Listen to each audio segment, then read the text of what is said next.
Welcome everybody, this is the Jupiter Files for Wednesday, August 25th, 2010. My name is Bryan Lunduke. You may have noticed that the Jupiter Files has been missing for several weeks. This is due to a series of unfortunate events, some of which are still yet to be explained.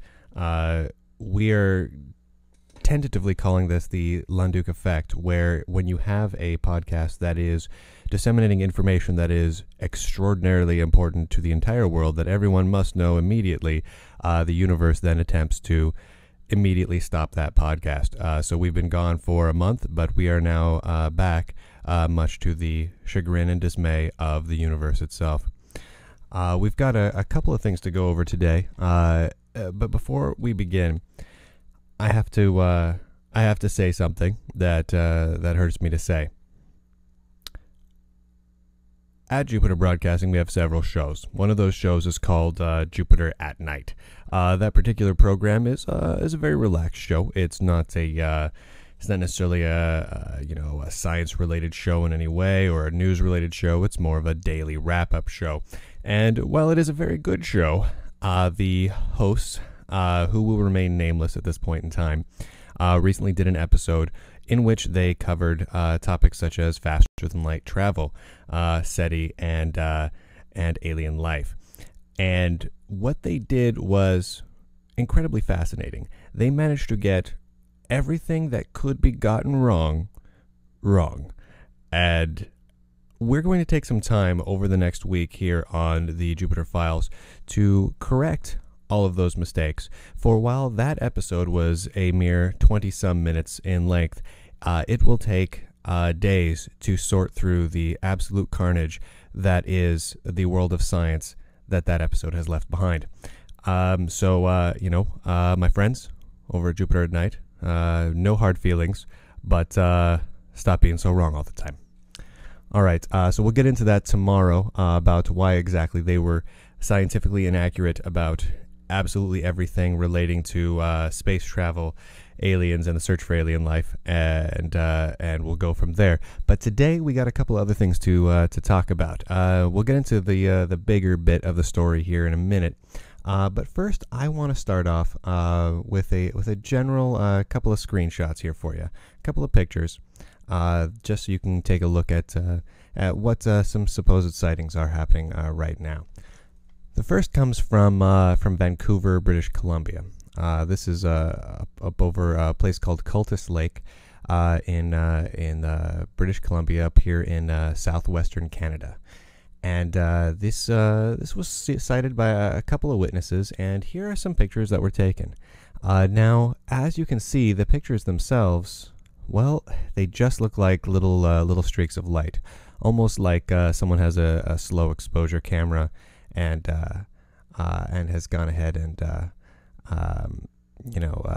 just kind of moved a sparkler around a little bit on them. So it's definitely very, very difficult to make anything out based on that. Supposedly there's much more interesting footage based on it, but that's really all we got from that.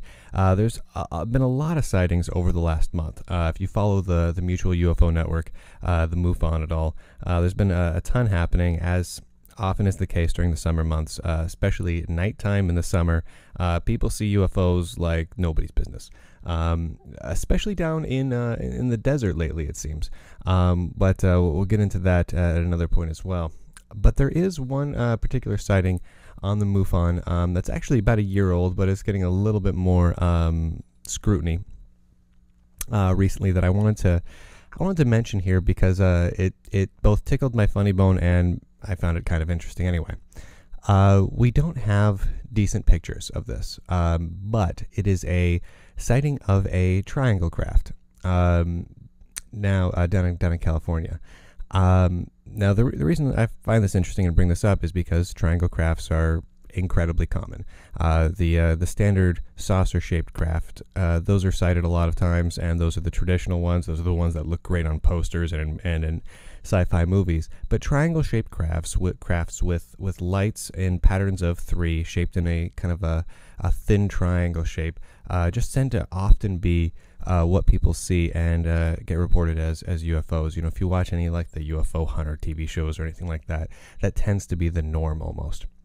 So there's actually a mutual UFO network case here. That I'm just going to read part of it to you just because I rather enjoyed it. A California scientist and licensed pilot, which I'm going to stop right there.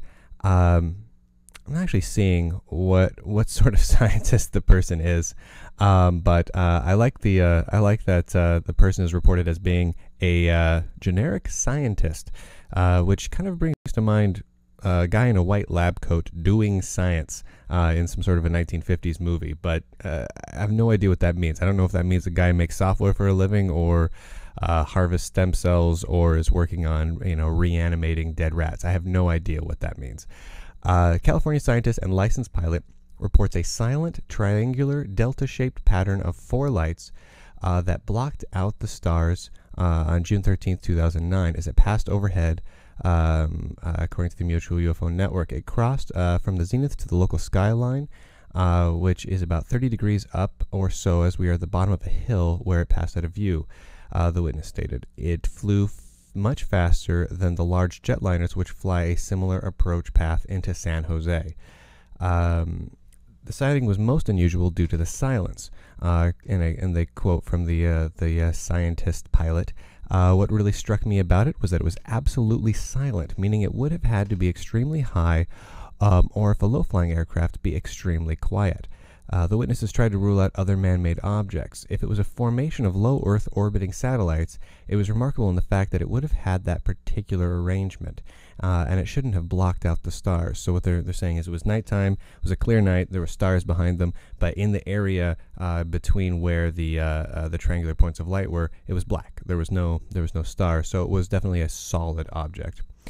If it was some sort of experimental airship, I imagine it should be much noisier if it was flying low enough to appear that large and move that rapidly. It did not appear to display any other unusual characteristics other than its apparent size and rapidity, nor did it deviate from an apparent straight flight path, which is kind of cool. So I just wanted to kind of start highlighting a couple of the triangular shaped craft sightings that have been happening, and we'll kind of talk about one every other episode or so to give everyone kind of a good backstory on what's happening there.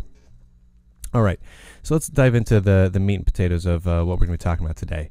And because this is getting some press attention, we have to cover this, which is not that bad. If you watch the Colbert Report, you'll notice that on I believe it was Monday's episode of the Colbert Report, Colbert had on Leslie Kean.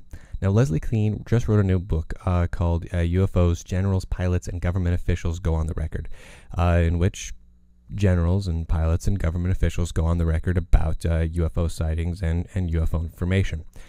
It by all accounts, it looks like a fairly interesting book. Leslie Kean has been around and is generally considered to be an expert in the ufology field. So the book does definitely look interesting. But what got me a little more interested, and by the way, if you haven't seen the Colbert Report interview with Leslie Kean, do so. It's up on Comedy Central's website. You can find it fairly easily. It's not a very informative interview, obviously, but it is rather funny, so definitely worth a read. Actually, Stephen Colbert is, as he has to be, a little flippant and dismissive of UFOs because, well, he's Stephen Colbert, and that's what he has to do, and that's kind of funny. But realistically, he just kind of takes the generally funny approach, and he's not all that mean or dismissive of Leslie, I didn't think. But what's cool about this is it brought up the 2006 sighting at Chicago O'Hare International Airport there in Chicago, Illinois. And the reason that's interesting is because that was such a big event. It got a lot of coverage in the news, and a lot of people did in fact witness whatever this craft was. I'm just going to kind of read a little bit from this, and I'm going to show you some pictures that both some original photos and some theoretically enhanced photos with some gamma correction and that sort of thing. to show you kind of what people were seeing there.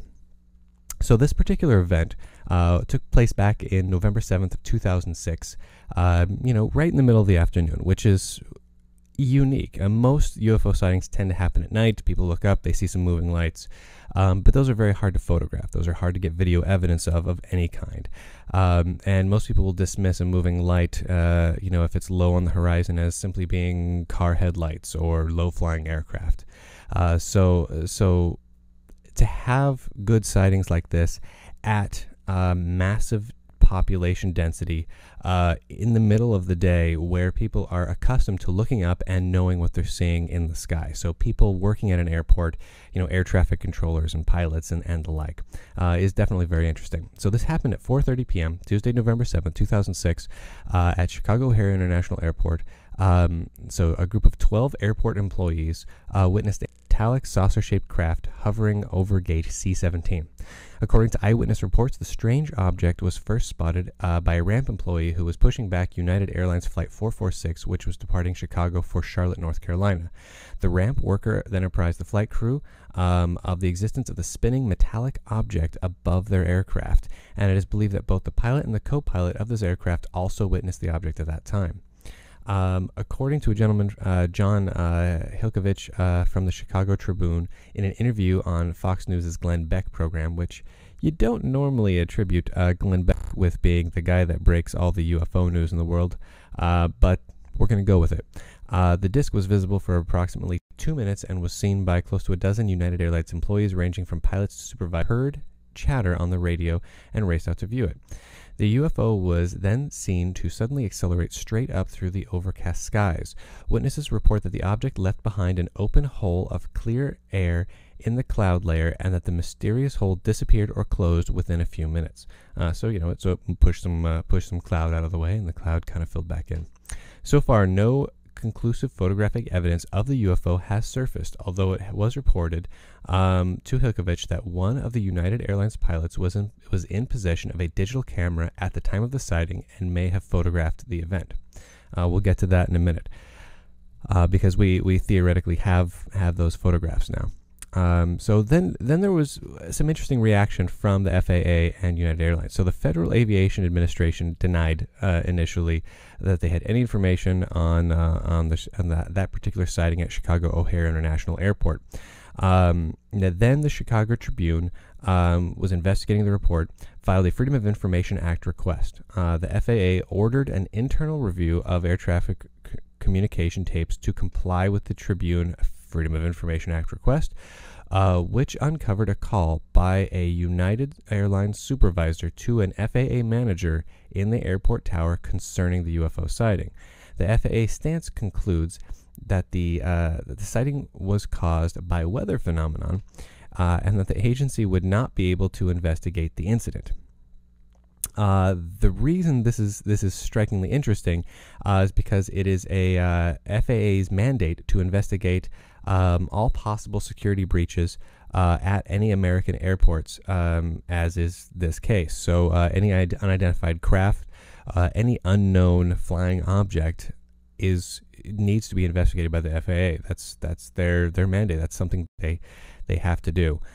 So the fact that they said, well, we don't know what this is, probably just weather phenomenon, and dismiss it, that raises a few eyebrows. An object witnessed by numerous airport employees and officially reported by at least one of them hovering in plain sight over one of the busiest airports in the world. That's kind of a big deal. Many witnesses interviewed by the Tribune were apparently upset that federal officials declined to further investigate the matter. So that's definitely that's what really caught my eye about this particular one. Not so much that there was a sighting, which happens all the time. I mean, if you follow MUFON or any of the other various organizations that catalog these sorts of sightings, you're going to see information on these sightings. But the fact that this happened in the middle of the day at an airport, which, of course, come on, you're going to see flying objects at an airport, but you're not going to see completely unknown flying objects that, the air traffic controllers and pilots and workers at the airport and the FAA and everyone else just don't know what they are. They're going to know everything that's in the sky right around the airport. And the fact that the FAA's particular response to it, that does cause at least a few questions. Doesn't mean that it's necessarily an aliens coming down to abduct us all, but it does raise questions. Now there was a lot of coverage of it. CNN and Fox News and MSNBC and everyone, even NPR, talked about this one a fair bit. And last year, the History Channel did an episode of the UFO hunters on this particular incident, though I think it was part of a larger one, just in general about aliens at airports. So let's go in with some photos here. So we've got some photos, and let me pull these up here for you. All right, so what we've got here is an original black and white, or original color photo, but you're seeing it black and white because that's the way the show is. Photo here of the craft in question hovering over Chicago Airport. You can see it up there in the middle of the screen. It doesn't look like a whole heck of a lot, so they've gone ahead and kind of gamma adjusted it so you can see it just a little more clearly. And what you can kind of see there is what looks like more of like a saucer-shaped object. That's definitely looking a little more interesting. Pull out the color a little bit, and this is what we're left with. Now, so I thought, well, what are they doing to this photo? Have they really doctored up the original photo a bit? I went ahead and just kind of grabbed the original photo and did the same thing that they were talking about doing. Basically, we're just kind of started adjusting, the saturation, the gamma, just started playing around with it, and I ended up with a very similar result. So, if it is doctored to the point where that particular saucer has been added in, it was done so before. It was done so at this level here, where it was before any doctoring had been done, before any enhancements had been done. So it definitely looks like something. Now it's an interesting one, and I would like to see a little bit more attention paid to this. So apparently those photos came from that particular airline worker who had a digital camera on him at the time, and just kind of released it later on. It doesn't really look like it's someone out to get attention, as it's not it's not someone stepping out and saying, "Hey, I'm John Q. Smith, airline worker. Look at me, I've got these awesome pictures." It's just someone just kind of slipped these pictures out there and said, "Hey, everybody, this is pictures from the event." Of course, it could mean that they're fake. That we don't have a lot of information pointing to them being real or not, but it's worth taking a look at. So if you're curious at all, you can find a lot of information. There's great articles all over the place on this particular sighting, and there's a lot more information to go along with this. There was a 2007 in 2007 a video surfaced of part of the initial story that was happening with the Chicago Tribune and CLTV, which is a news channel there in Illinois. And these particular video covers a period of time both before and after the initial news segment was broadcast. So when they weren't necessarily broadcasting out to the world, we just got a recording of it, and it was a little bit interesting where they were talking about how concerned they were about the story, about how they thought it was strange that the FAA kind of declared it a weather phenomenon, and talking about how a lot of the people that have been looking into it kind of got stonewalled by the FAA and various other agencies trying to look into it. So it's worth taking a look into. If you just do a quick Google search for the Chicago O'Hare International Airport UFO sighting 2006, you'll find a lot of information on that one.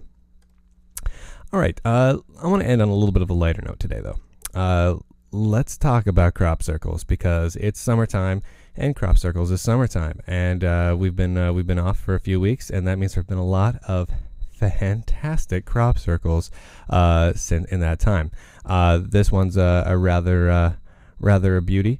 This one right here is over in where's this one at? Fosbury. It's a place called Fosbury. Pretty much all these crop circles are going to be over in the UK. That's just the way it goes.